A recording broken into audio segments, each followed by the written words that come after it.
I'm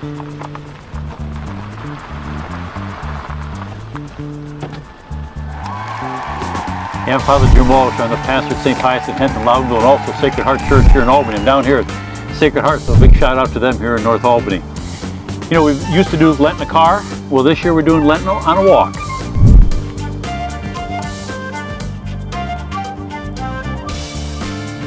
We're just reflecting a little bit on the cross. Remember we handed these out at the beginning of Lent with the whole idea that Jesus is on our shoulder.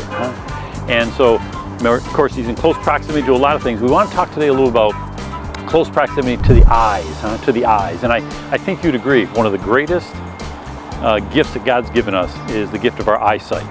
And I know I've got a ton of compassion for those who don't have eyesight. What a terrible, heavy cross that must be to carry in life. But for us who do have our eyesight, it's really good to kind of reflect on, you know, what are we watching and what are we reading? Because what we feed our eyes goes to our brain. And so if we're feeding ourselves healthy things, healthy brain. If we're using it for garbage, garbage. And so that's what we want to talk a little bit about today. And so the question is, if Jesus was on our shoulders, would he be embarrassed or would he approve of what we're watching and what we're reading? A little example, the internet. It's the greatest invention, at least in my mind, in my lifetime. But all things are either a gift that can be used or abused. Use it for good, use it for evil.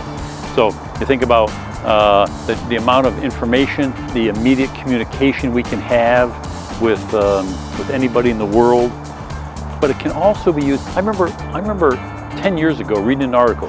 The number one thing that people Googled on the internet was pornography. Pornography, which diminishes all of us. And so that's the question we want to think about this week. What are we using the gift of eyesight for? What are we reading and what are we watching? And ultimately, our Lord right here 24/7, would he be welcome to be with us? And if not, those are the things we take a look at Lent. That's how we get closer to our Lord, is taking a look at those things in which he would be embarrassed. So that's the thought this week. Take a look at that. Just reflect on what you're reading, what you're watching. A little thought for the week. Start with what is right rather than what's acceptable. Start with what is right rather than what is acceptable. Next week, we're going to take a look at Jesus on our shoulder with respect to the brain. We'll do that next week. But thanks for joining us. I hope you're having a good Lent.